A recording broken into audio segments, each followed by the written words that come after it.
13장 1절부터 7절, 페이지 338페이지.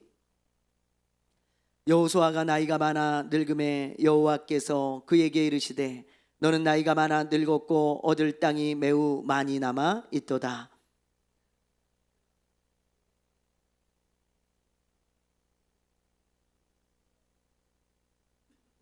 곧 애굽 앞 시올 시내에서부터 가나안 사람에게 속한 북쪽 에글론 경계까지와 블레셋 사람의 다섯 통치자들의 땅 곧 가사 족속과 아스돗 족속과 아스글론 족속과 가드 족속과 에글론 족속과 또 남쪽 아위 족속의 땅과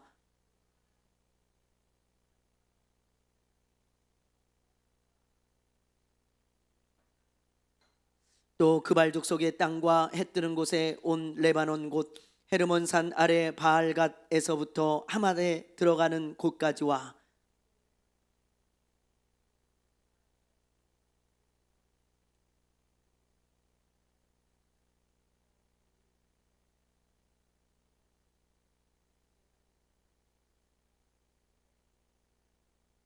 같이 합니다.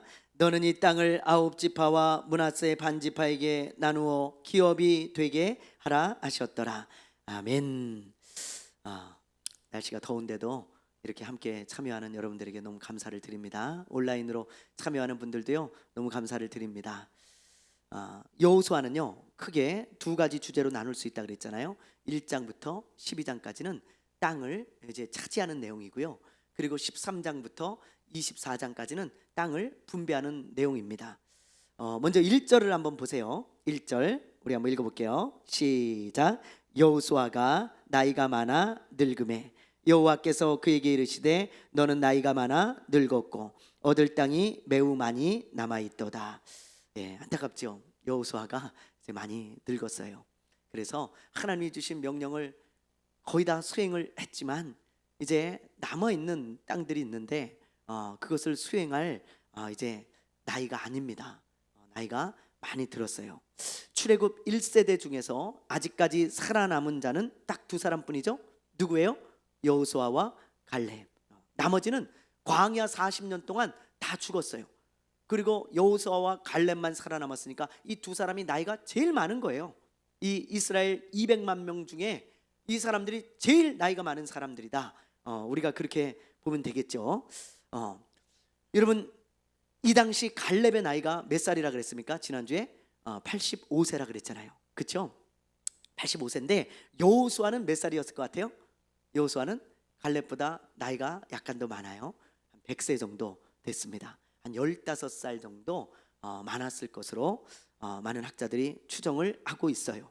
여호수아의 나이는 정확히는 알 수 없어요. 그러나 출애굽한 연도 그리고 가나안 땅에 들어가서 전쟁을 한 그 년수 그리고 여호수아의 죽던 나이 그것을 다 계산해 보면 그 정도가 나오는 거예요. 여호수아가 여러분 몇 살에 죽습니까?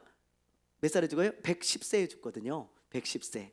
그래서 그런 나이 계산들을 이렇게 쭉 해나가다 보면 여호수아의 나이가 이 당시 한 100세 정도 되었을 것이다. 그렇게 보고 있습니다. 그러므로 여러분 땅을 분배하기 시작해서 약 10년 정도 더 사는 거죠. 지금 땅을 분배할 때 나이가 약 100세 정도 되었으니까 그리고 여호수아가 110세에 죽으니까 한 10년 정도 더 살고 이제 하나님의 부르심을 받는 것입니다. 어쨌든 이렇게 여호수아는 많이 늙었어요. 그래서 더 이상 이 땅을 이제 차지하는 그 사명을 수행할 수가 없는데 곳곳에 아직도 이렇게 잔당들이 남아 있습니다. 하나님은 다 몰아내라고 했지만 아직 다 몰아내지를 못한 거예요. 정확하게 그 지역들이 어떤 지역인지 지금 알 수가 없어요. 3,000년이 이미 지났기 때문에. 그러나 학자들이 이제 추정하기로는 이런 지역들이에요. 자, 요 블레셋 땅들은 이제 정확해요. 이런 지역들 가사, 아스글론, 아스돗, 가드, 에글론. 여긴 블레셋 지역들이거든요. 서쪽 평야. 이런 땅들은 차지하지 못하죠. 다윗 시대까지 가서도 차지하지 못하잖아요. 그렇죠? 그래서 블레셋과 전쟁하는 그런 장면들이 나오죠. 여러분 요 블레셋의 5도시는 우리가 구약 성경을 보면서 가장 많이 나오는 지역 중에 하나예요. 그래서 여러분들이 요 정도 이름들은 그냥 잘 기억해 두시고 또 들어두시면 참 좋아요. 블레셋 5도시 가사, 아스글론, 아스돗, 가드, 에그론, 그죠? 이렇게 있고요. 그리고 또 요 아벡이라는 지역 여기를 이제 점령을 못했고, 그리고 아까 읽었죠? 여러분들이 미스 르봇 마임, 여기를 이제 점령하지를 못했고, 그리고 시돈 지역 여기를 점령하지를 못합니다. 그 외에도 또 몇 가지가 있는데 대부분 이렇게 이제 이런 중요한 지역들, 이런 데를 아직 점령하지 못했다, 차지하지 못했다. 여러분들이 그렇게 생각을 하시면 될 것 같아요. 그래서 나머지 이런 잔당들은 어떻게 하라고 하나님이 말씀하시는가? 자, 7절을 보세요. 7절 우리 한번 읽어보겠습니다. 7절 시작.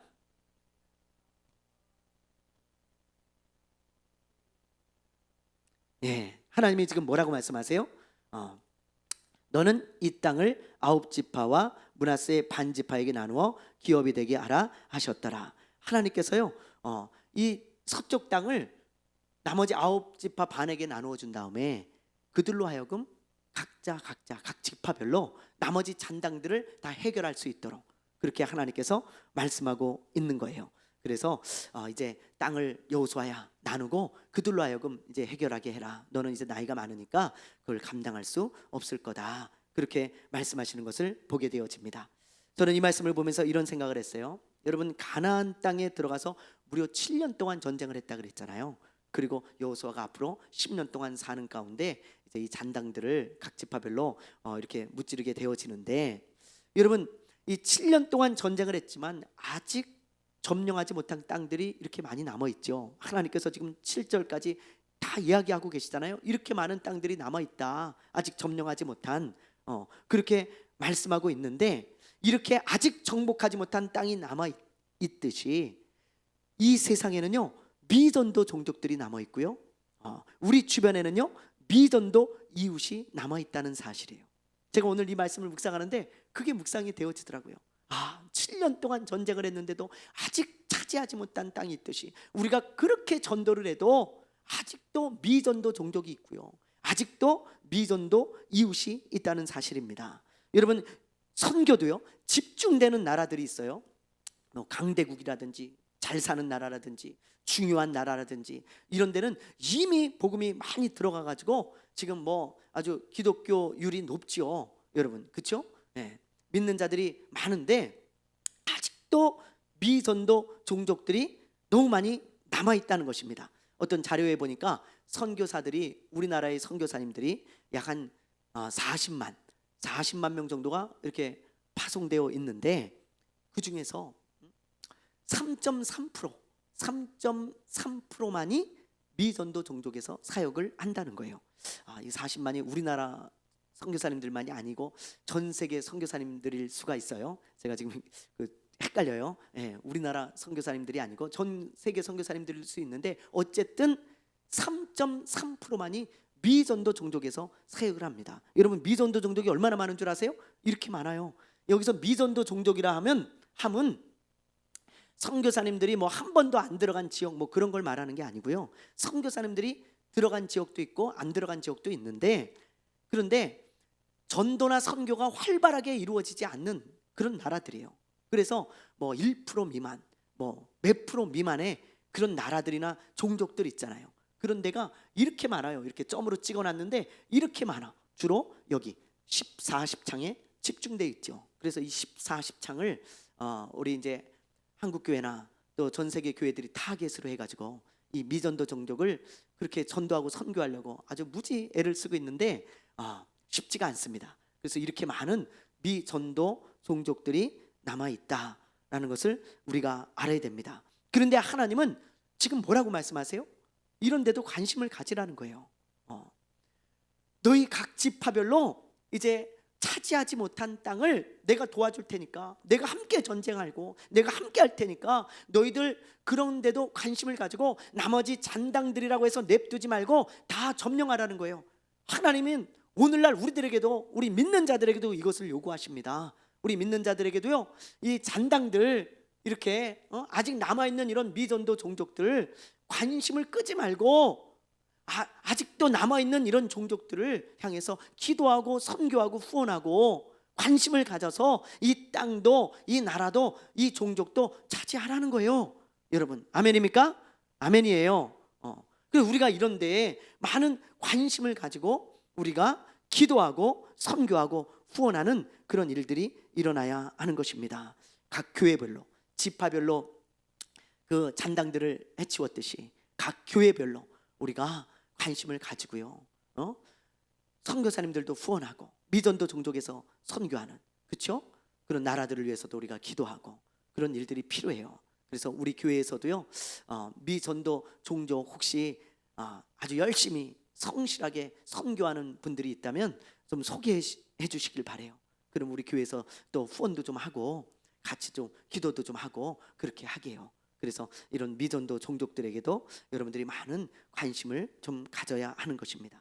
케냐의 안차노 선교사님도 여러분 처음에는요 수도로 갔어요. 수도로. 나이로비잖아요.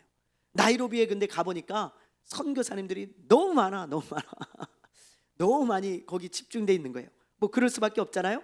아이도 키워야 되고 학교 문제도 걸리고 먹는 문제도 걸리고 사는 문제도 걸리고, 그러다 보니까 이런 아프리카 지역은 너무너무 오지들은 살기가 힘들잖아요.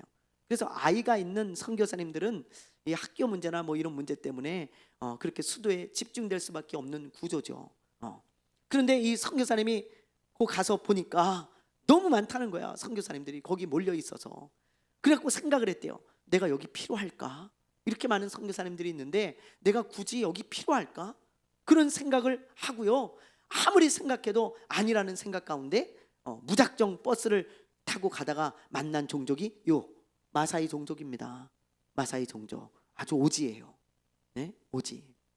그래서 여기에 선교를 해야 되겠다. 하나님의 인도하심 가운데 이 지역에 와서 여기에 교회를 세우고 학교도 세우고 유치원도 세우고 병원도 세우고, 그래서 이렇게 선교를 하게 되어져서 이 마사이족이 예수를 믿게 되어지고 이 지역에 복음이 들어가게 된 거예요.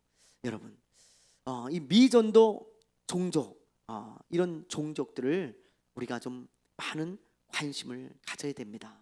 이런 지역들이 아직도 이 땅에 많이 남아 있고요, 아직도 이런 지역들이 많아요. 그리고 또 하나, 미전도 종족이나 지역만을 생각하면 나하고는 좀 동떨어진 느낌을 받을 수가 있잖아요. 그러므로 믿는 자는 미전도 이웃도 좀 생각을 해야 돼요. 미전도 이웃. 미전도 이웃이라는 게 뭐냐면 사람들이 관심 갖지 않는 소외된 사람들, 저 사람은 아무도 전도하지 않을 것 같아. 그런 사람이 미전도 이웃이에요. 우리 주변에 그런 사람들이 있잖아요. 저 사람은 아무도 전도하지 않을 것 같고 저 사람은 아무도 관심을 갖지 않아. 그런 사람이 미전도 이웃입니다. 예를 들면 사마리아 여인 같은 그런 사람이에요. 여러분, 이 사마리아 여인 여기 보면 물동이를 들고 지금 오는데 이게 지금 몇 시에 와요? 오전, 오후 12시죠. 오후 12시. 해가 충천에 떴을 때 그때 오는 거예요. 왜요? 아무도 관심 갖지 않고 아무도 상대해 주지 않기 때문이에요. 그렇죠?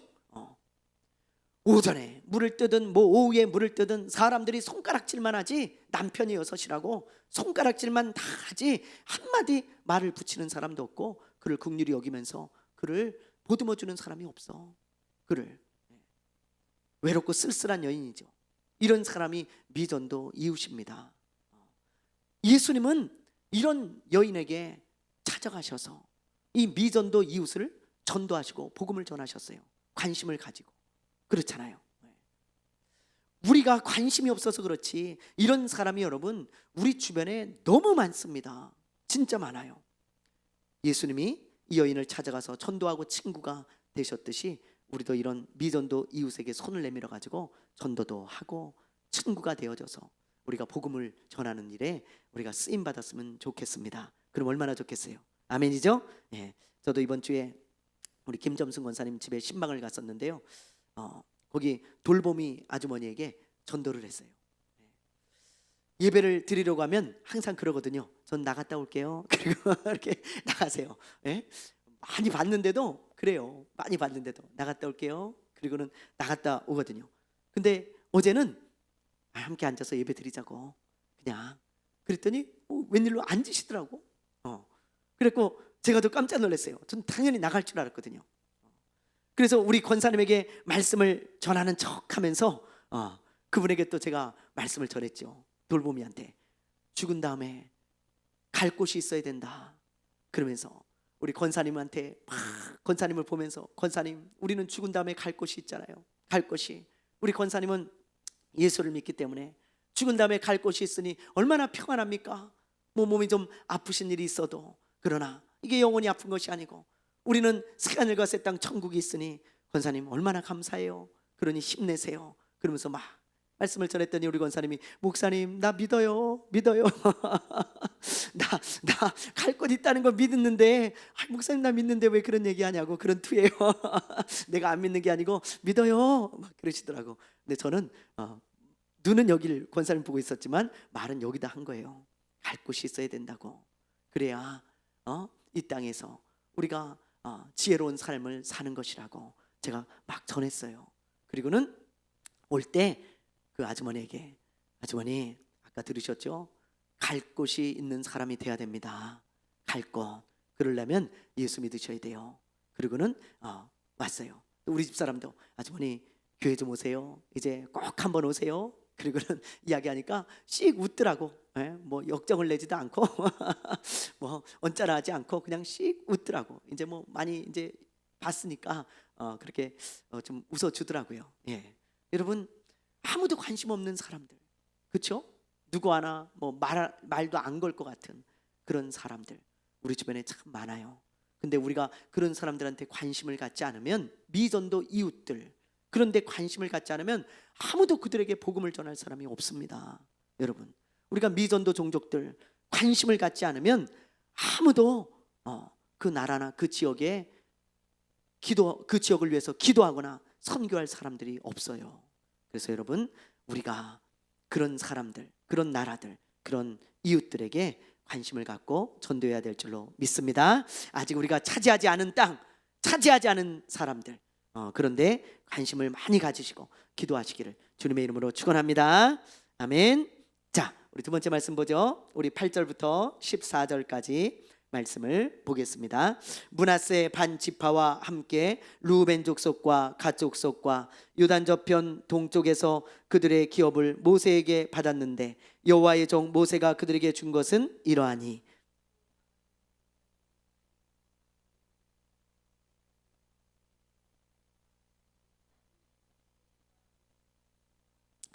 헤스본에서 다스리던 아모리 족속의 왕 시온의 모든 성읍 곧 암몬 자손의 경계까지와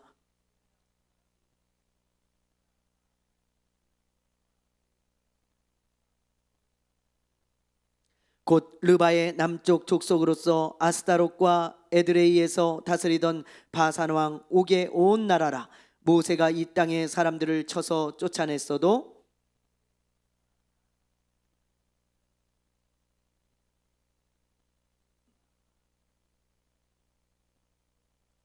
같이 합니다. 오직 레위 지파에게는 여호수아가 기업으로 준 것이 없었으니 이는 그에게 말씀하신 것과 같이 이스라엘의 하나님 여호와께 드리는 화제물이 그들의 기업이 되었음이더라. 아멘.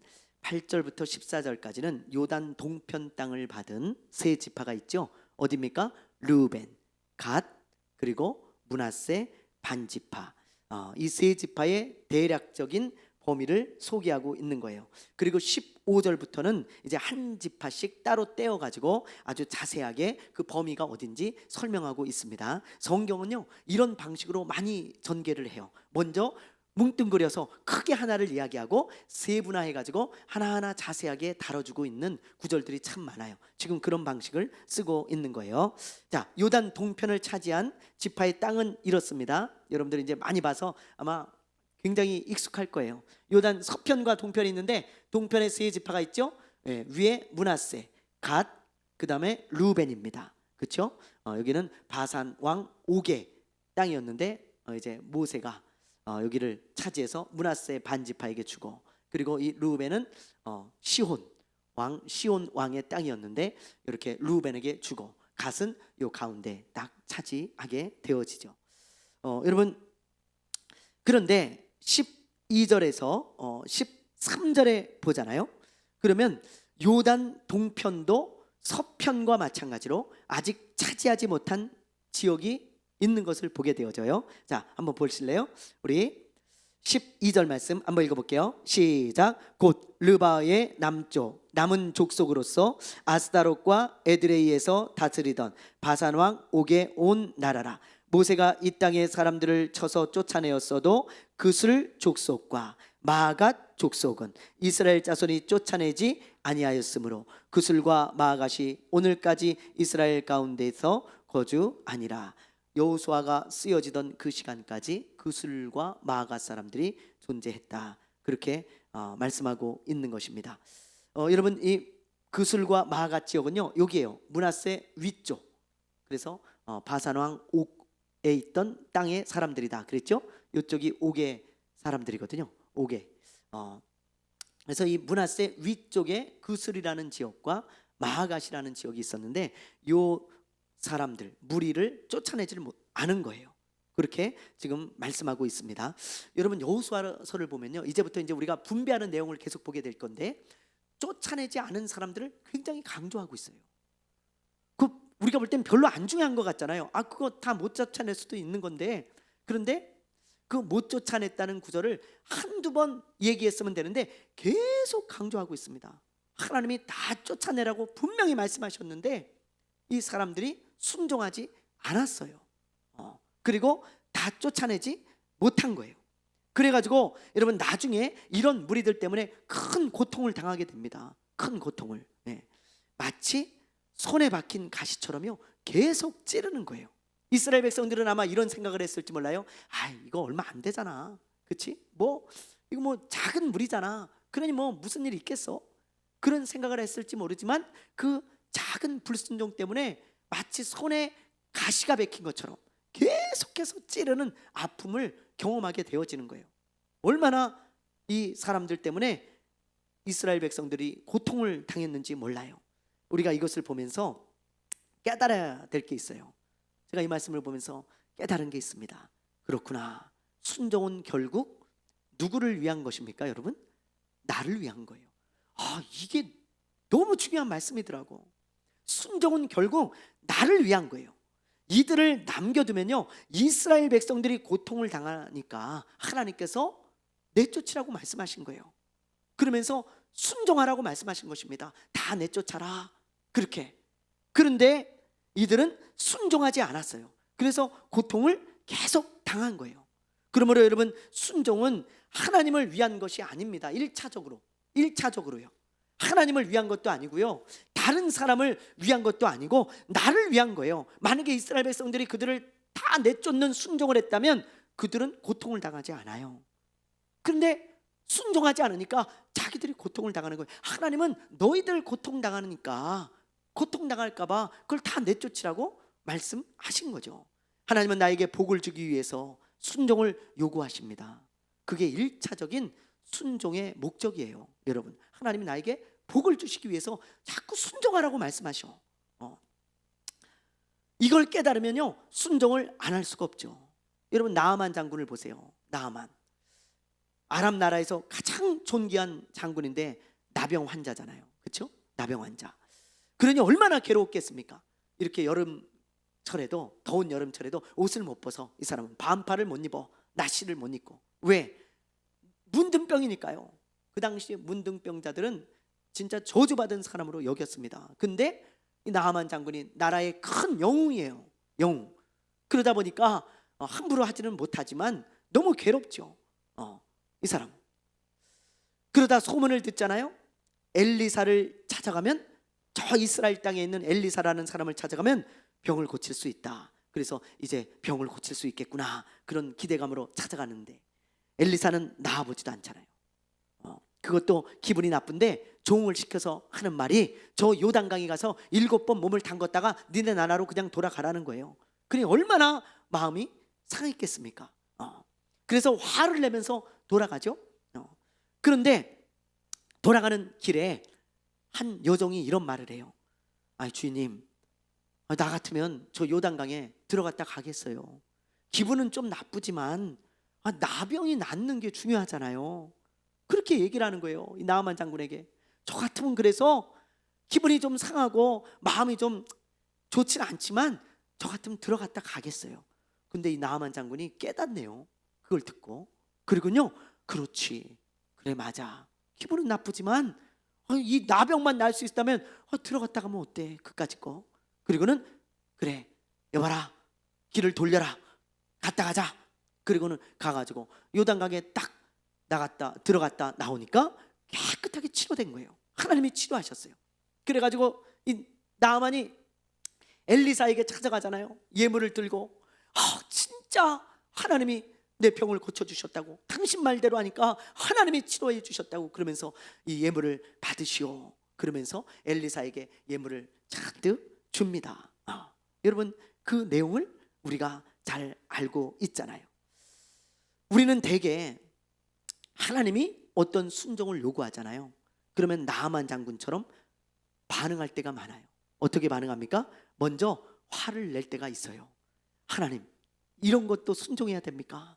이 말씀도 순종해야 됩니까? 또는 내 생각에 맞지 않아 가지고 짜증이 나고 화를 낼 때도 있고, 또 아니면 하나님, 어느 때까지 순종해야 됩니까? 그러는 경우도 있고, 아니면 귀찮아서 순종하지 못하는 경우도 있고, 아니면 하여튼 여러 가지 내가 순종하지 못할 이유들이 많죠. 그러나 여러분, 잘 생각해 보세요. 그게 누구를 위한 순종을 요구하시는 건지. 여러분, 결국은 나 복 받으라고 순종하라는 거예요. 왜? 나아만 장군처럼. 나아만 장군에게 순종을 요구했잖아요. 요단강에 들어가라는. 결국은 누구를 위한 거예요? 자기를 위한 거예요. 자기 병 고쳐주려고 하나님이 그 순종할 수 있겠냐는 거예요. 그리고 그 순종하라는 것입니다. 우리도 마찬가지예요. 우리에게 하나님이 복을 주시기 위해서 너 이 말씀에 순종해라, 그런 요구를 하는 건데, 우리는 나아만 장군처럼 뭔가 내 생각에 맞지 않고 내 마음에 들지 않으면 화부터 내고 짜증부터 내고 귀찮아서 못하고 이럴 때가 너무 많다고요. 그러나 여러분, 기억하세요. 그 순종은 철저히 나를 위해 준비한 것이라는 거, 하나님이. 그걸 우리가 깨달아야 되는 것입니다. 여러분, 하나님의 음성에 응답하는 삶이란 책이 있어요. 이 책이 있는데, 이 책에 이런 이야기가 나옵니다. 이 책을 쓴 목사님이요, 처음 장례식을 집례한 게 어떤 사람이었냐면 어린 아이였다는 거예요. 어린 아이의 장례식을 처음으로 인도에 봤대요, 이분이. 근데 이 아이가 왜 죽었냐면 이런 일이 있었답니다. 그 아이는 어떤 집사님의 아이였는데요, 그 집에 신방을 가서 보니까 그 아이는 부모 말에 순종하지 않는 아이예요. 부모 말을 대놓고 무시하는 그런 아이였답니다. 그래서 가만히 목사님이 가서 보니까 부모가 아이한테 그러더래. 엄마가, 얘야 일어나, 그러면 앉고요. 저쪽으로 좀 가서 있을래? 그러면 여기 있고요. 여기 있어라, 그러면 저기 가고. 하여튼 청개구리처럼 엄마 말에 거꾸로 하는 그런 아이였답니다. 그런데 그 부모는요, 그 행동을 나무라기보다는 그냥 예뻐만 했대요. 그냥 예뻐만 하는 거예요. 그 아이가 그런 행동을 습관적으로 하는데도. 그러던 어느 날 이 아이가 마당에서 놀다가 찻길로 걸어가는 것을 엄마가 본 거예요. 마당에서 놀다가 찻길로 가는 거야. 외국은 이렇게 마당이 있고 밖이 바로 찻길이잖아요. 그 찻길로 걸어가는, 엄마가 깜짝 놀래가지고요, 야야야야, 얘야, 곧 가면 안 돼, 거기 위험해, 차가 다녀. 그래갖고 막 다급하게 불렀대. 근데 이 아이가 엄마의 소리를 듣고 뒤를 딱 돌아보더니 씩 웃는 거야. 씩 웃고는, 내가 엄마 말 들을 줄 알아? 그리고는 또 뒤돌아가지고요, 그 찻길로 막 뛰어가더래. 그러다 차가 부닥쳐가지고 차 사고로 즉사를 했어요, 거기서. 그래갖고 이 목사님이 장례식을 이제 인도를 했는데, 장례 예배를, 그 아이의 장례식을 치르면서 이 목사님이 크게 깨달았다는 거예요. 엄마가 왜 그 아이에게 순종하라고 요구했을까? 살리기 위해서 그랬잖아요. 거 가면 안 돼, 가지 마, 그렇게 요구했을 때는 찻길이라 위험하니까 너 살라고 순종하라고 그런 건데, 이 아이는 씩 웃더니 순종하지 않아서 죽었어요. 목사님이 그걸 보면서 깨달았다는 거예요. 하나님이 우리에게 순종할 때는, 순종을 요구할 때는 나 살려고 그러는 거지. 왜 예수 믿으라 그래요? 나 살려고. 여러분, 왜 이 하나님의 말씀에 순종하라고 합니까? 나 복 받으라고. 그렇죠? 그래서 하나님이 순종을 요구하라는 거지, 하나님 좋으라고 요구하는 거 하나도 없어요. 여러분 보면 1차 목적은 하나님을 위한 게 아닙니다. 나를 위한 것이죠. 그래서 우리가 이 말씀을 깨달아야 돼요. 하나님의 말씀에 순종하는 것은 쉽지 않습니다. 그러나 하나님의 말씀에 순종하는 길이 사는 길이고 복받는 길이에요. 이스라엘 백성들이 만약에 이 가나안 족속들을 완전히 다 몰아냈더라면, 귀찮아도, 그렇죠? 어려워도, 그러면 그들이 고통을 당하지 않았을 텐데 그들은 끝내 순종하지 않아서 엄청난 고통을 겪습니다. 여러분 그걸 보면서 우리가 그렇구나, 순종은 나를 위한 것이구나 라는 것을 깨달으면 우리가 순종하려고 몸부림칠 수 있을 것 같아요. 여러분 순종하는 사람 되시기 바랍니다. 아멘. 아멘. 자, 우리 마지막으로요, 우리 15절부터 33절까지 말씀입니다. 15절부터 33절까지 말씀. 15절부터 23절까지는요 루벤 자손에게 주신 기업의 경계입니다. 우리가 이런 말씀들을 읽어볼 기회가 많이 없으니까요, 우리 오늘 한번 읽어보죠. 15절부터 23절까지 먼저 한번 읽어볼게요. 모세가 루벤 자손의 지파에게 그들의 가족을 따라서 기업을 주었으니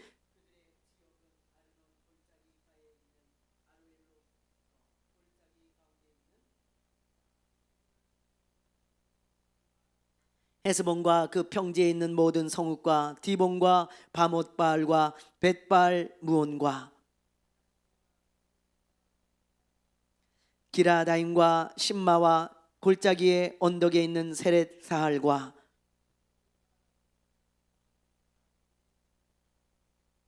베데 시몬과 평지 모든 성읍과 헤스본에서 다스리던 아모리 족속의 왕 시온의 온 나라라.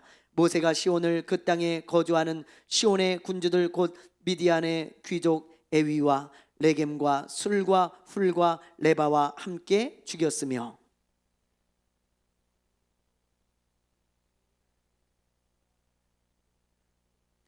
루벤 자손의 서쪽 경계는 로단과 그 강가라. 이상은 루벤 자손의 기업으로 그 가족대로 받은 성읍들과 주변 마을들이니라. 굉장히 어렵네요. 진짜 너무 어렵습니다. 이게 발음이 계속 꼬이네요. 그죠? 예. 여러분 루벤 지파를 지금 봤는데요. 이거 다시 한번 보시면요, 요래요. 여러분 외국 사람들도요 우리나라 지명 읽을 때 굉장히 힘들어합니다. 대존, 대궁 막 이런 거 어려워요. 너무 어려운 거예요. 이 사람들이 볼 때는 우리 이런 글인 거예요. 그리고 어느 지역인지 감이 없습니다. 이 사람들도 대전이 위인지 대구가 밑인지 몰라요. 그런데 그냥 이렇게 지도를 보면서 우리가 대충 이런 지역이구나 그런 걸 알아두시면요 굉장히 유익해요. 그래서 여러분들이 좀 봐두시면 좋아요. 자, 루벤 지파 우리 지금 읽은 거잖아요. 그 경계가 이렇게 된다는 거예요. 사해 옆, 그렇죠? 옆으로 동편, 밑쪽입니다. 남쪽 지역이었다. 우리 그렇게 기억하시면 돼요. 루벤은 사해 옆, 그 남쪽 지역이었구나. 그냥 이 지역들이 거길 말하는 거구나. 그렇게 여러분들이 생각을 하시면 됩니다. 자, 그 다음에 갓지파의 기업의 경계 우리 한번 읽어보죠. 24절부터 28절까지 읽어봅니다. 시작. 모세가 갓지파 곧 갓자손에게도 그들의 가족을 따라서 기업을 주었으니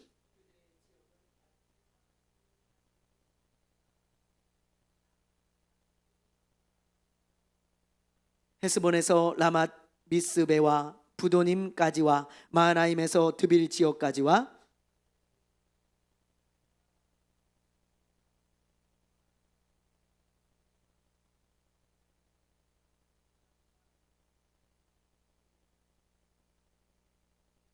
같이 합니다. 이는 갓 자손의 기업으로 그들의 가족대로 받은 성읍들과 주변 마을들이니라. 아멘. 여기 보세요. 갓지파를 보세요. 자세히 보시면요. 지금 이게 자세히 지금 이야기를 하고 있잖아요. 요단 강을 끼고 중간 동편이에요. 그렇죠? 그래서 갓지파에서 건너가면 에브라임 지파, 베냐민 지파 이런 지파들이 나옵니다. 그래서 그렇구나. 갓하면 바로 요단강 바로 옆 가운데 지역, 요단 동편의 가운데 지역을 말하는 것이구나. 이렇게 여러분들이 기억해 두시면 아주 좋을 것 같아요. 자, 그 다음에 마지막으로 이제 므낫세 반지파 우리 한번 읽어보죠. 29절부터 1절까지 우리 한번 읽어봅니다. 모세가 므낫세 반지파에게 기업을 주었으되 므낫세 자손의 반지파에게 그들의 가족대로 주었으니.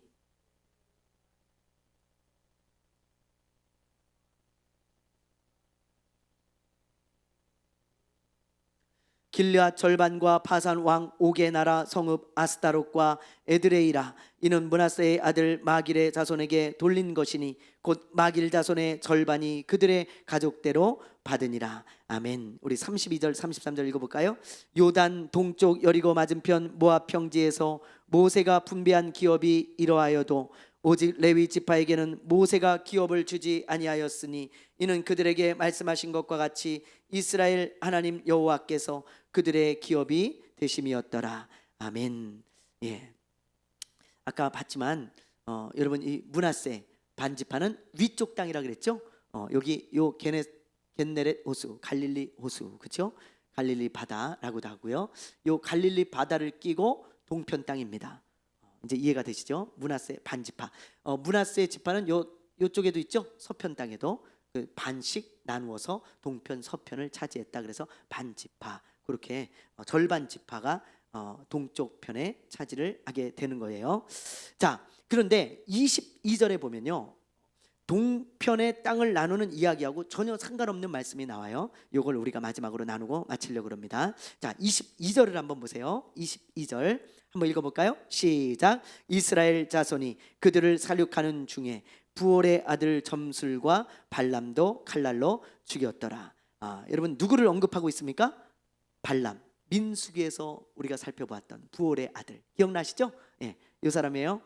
발람과 나기, 그렇죠? 하나님께서 이 발람에게 가지 말라 그러잖아요. 이스라엘을 저주하러. 그런데 이 발락 왕이 많은 돈을 주겠다고 하니까 이 발람이 갑니다. 하나님의 말씀을 무시하고. 그때 나기가 또 막죠. 하나님이 나기의 입을 열어서 막게 하세요. 얼마나 깜짝 놀랐겠어요. 나기가 말을 한다. 여러분이 길을 가는데 짐승이 여러분에게 말을 해봐요. 얼마나 깜짝 놀랐겠어요, 그죠? 그러면서 너 왜 하나님 말씀 무시해?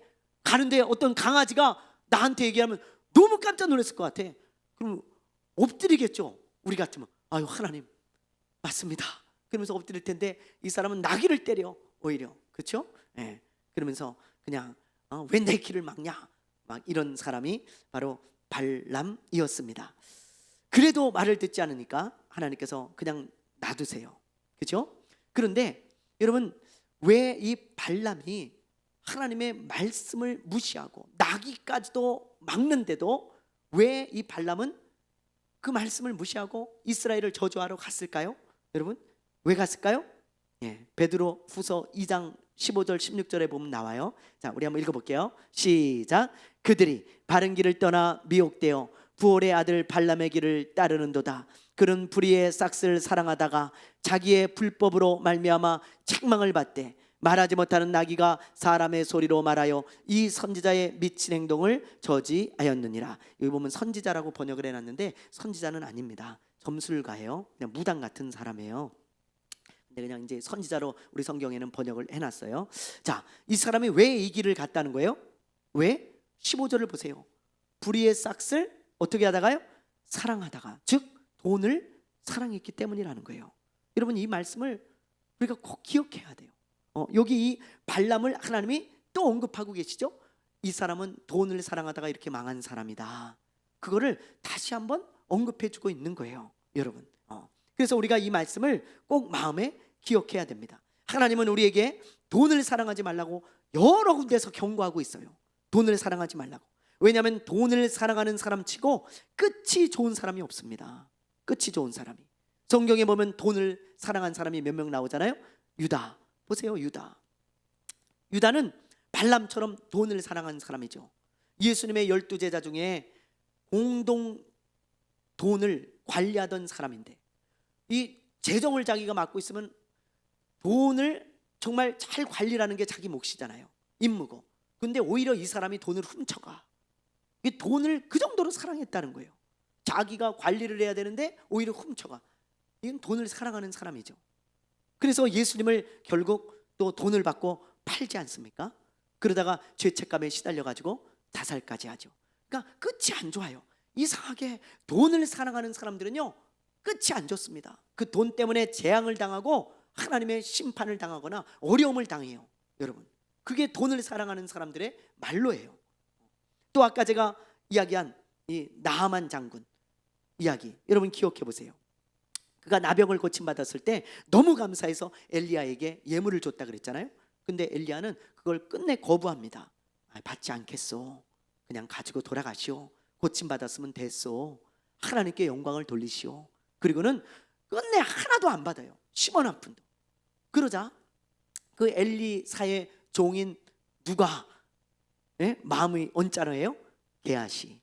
게하시라는 이 종이요, 마음이 언짢은 거예요. 그걸 보면서 아니 우리 주인님은 그것 좀 받으면 우리 오늘 회식할 수 있지. 그것 좀 받으면 우리 좀 맛있는 것 좀 먹고 우리도 좀 누리면 되지. 아유 그걸 왜 또 안 받아가지고 저렇게 지잘났다고 저러고 있나? 뭐 이런 생각을 막 했던 것 같아. 그래가지고 안 되겠다, 이거 내가 가서 조금이라도 내가 받아와야 되겠다. 그리고요 이렇게 가는데 뛰어가는 거예요. 그러면서 나만 장군님 잠깐만 좀 멈춰보세요. 막 뛰어가가지고요 멈춰 세웁니다. 그러니까 무슨 일이요? 우리 주인님에게 손님이 두 사람이 찾아왔어, 급하게. 근데 우리 주인님이 그들에게 좀 대접할 것이 좀 있어야 되니까 은 1달란트하고 옷 2벌만 좀 급히 달라고 부탁을 하십니다. 이렇게 거짓말을 하는 거예요, 이 게하시가. 주인이 이야기도 안 했는데. 그래가지고 나하만 장군이 그걸 듣고요, 그럴 일이 있었습니까? 그러면 내가 은 2달란트 줄게요. 그러면서 오히려 더 줘요. 너무 고마우니까 이 사람은. 그리고는 옷도 다 줍니다. 그리고는 이거 가지고 돌아가시오. 그러면서 다시 한번 고맙다고 좀 주인님에게 전해주시오. 그렇게 말을 하고 갈 길을 가요. 그리고는 이 게하시는 몰래 그걸 가져와서 자기 집 앞에 숨겨놓습니다. 근데 엘리사가 그걸 알까요, 모를까요? 예? 알아요. 환상으로 다 하나님이 보여주시는 거예요. 이 사람이 보고 있는 거예요, 이 게하시가 하는 장면을. 그래서 이 게하시에게 이렇게 말합니다. 게하시야, 우리가 지금 돈을 받을 때냐? 우리가 그런 거 받을 때냐? 그러면서 네가 돈을 사랑하고 그렇게 돈 욕심이 있으니 그 나아만 장군의 나병이 너에게 걸릴 거다.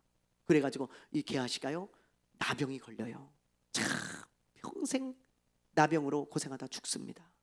여러분, 이 말로가요 이 끝이 좋지가 않아요.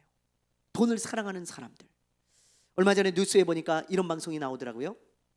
제주도에서 공연장을 운영하는 한 사장님이 있는데 이 사장님 딸의 친구가 5억 6천만 원을 횡령을 했어. 와, 무슨 일이 있었냐면 이 여자는요 가족한테도 버림받아가지고 어디 오갈 데가 없는 여자예요. 근데 딸의 친구라 이 아빠가 불쌍하게 생각을 해가지고 거처도 마련해주고 그리고 매표소에서 일하게 해줬다는 거예요. 공연장을 이제 운영하는 사장님이니까 너 매표소에서 일해라. 그리고 너 여기서 좀 살아라. 뭐 월세를 얻어줬던지 뭐 그랬겠죠. 그런데 그렇게 은혜를 베풀었는데 5년 동안 횡령을 해가지고요 성형수술도 하고 명품 백을 갖고 다니고 피부과 시술을 받는데 한 번에 200만 원짜리 피부과 수술을 여러 차례를 받고 유흥비로 흥청망청 쓴 거예요. 주변 동료들이 보니까 이해가 안 가. 월급이 뭐 얼마나 됐겠어요? 그렇잖아요. 뭐 200~300만 원 많아봐야 그 정도잖아요. 근데 한 번에 200만 원짜리 시술 받을 수 있을까? 없잖아요, 여러분. 그렇죠? 명품백 막 여러 개를 들고 다니고 성형수술도 막 여러 군데를 하고 유흥비로 막 흥청망청 그렇게 쓸 수 없잖아요. 그래갖고 이상하다 했는데 CCTV에 딱 그게 다 걸린 거예요. 이렇게 돈을 훔치는 장면들이 5일에 한 번 정도씩 그렇게 그냥 돈을 많이 훔쳐가지고 결국 5년 동안 훔친 게 5억 6천만 원이에요, 여러분. 그래서 징역 3년을 받았다고 합니다. 여러분, 왜 이 여자가 이런 짓을 했을까? 돈을 사랑하는 마음이 너무 커서 그래요. 돈을 사랑하는 마음이. 그러니까 은혜도 안 보이는 것입니다. 이런 사람들은 끝이 좋지 않아요. 성경이 그걸 말하고 있어요. 여러분, 돈을 사랑하는 사람치고 끝까지 그렇게 돈을 사랑하며 살잖아요. 결국 그 돈 때문에 재앙을 당합니다. 결국 그 돈 때문에 어려움을 당하고요, 하나님의 심판을 당해요. 그러나 돈이 아닌 하나님을 사랑하는 자들은 항상 끝이 좋아요. 왜냐하면 하나님을 사랑하는 자들의 끝은 언제나 새하늘과 새 땅, 저 천국이니까요, 여러분. 그래서 하나님의 나라인 천국에서 영원히 행복하게 살게 되어지니까 그것보다 더 좋은 해피엔딩이 어디 있어요? 하나님을 사랑하는 자들은 항상 끝이 좋을 수밖에 없어. 우리는 해피엔딩이에요, 하나님을 사랑하는 사람들은. 그러나 돈을 사랑하는 사람들의 끝은 언해피, 해피하지 않습니다. 돈 때문에 재앙을 당해요. 그러므로 여러분, 돈을 사랑하지 말고 하나님을 사랑하는 사람이 되어야 됩니다. 아멘입니까? 이런 말씀들을 보면서 우리가, 그래, 발람을 보면서 그는 불의의 싹을 사랑하다가 돈을 사랑하다가 이런 말로를 맞았구나. 유다도 게하시도 마찬가지구나. 우리는 돈을 사랑하지 말고 하나님을 사랑해야지. 그러면 우리는 해피엔딩이겠지. 여러분, 그 믿음으로 이 세상을 살아가시기를 바라요. 그런 사람 되시기를 바랍니다. 아멘, 아멘. 네, 우리 오늘 기도하겠습니다. 오늘 말씀을 붙들고 기도했으면 좋겠습니다. 오늘 이 세 가지 말씀을 여러분들과 함께 나누었는데요, 여러분, 우리 주변에 있는 미전도 이웃들, 또 미전도 종족들, 우리가 관심 갖고 기도하고 전도해야 됩니다. 여러분, 우리가 전하지 않으면 아무도 전할 사람이 없어요. 관심 많이 가지시기를 바라고요. 그리고 여러분들, 오늘 보면 하나님은 나에게 복을 주기 위해서 순종을 요구하신다 그랬잖아요. 여러분들 그걸 기억하시고 순종은 나를 위한 것이라는 것을 알고 하나님의 말씀에 순종하기를 바라고요. 그리고 우리가 마지막으로 여러분, 돈을 사랑하지 않고 하나님을 사랑하는 사람이 되어지도록 우리 함께 주여 한번 부르고 잠시 우리 기도하고 마치겠습니다.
하나님 아버지, 감사를 드립니다.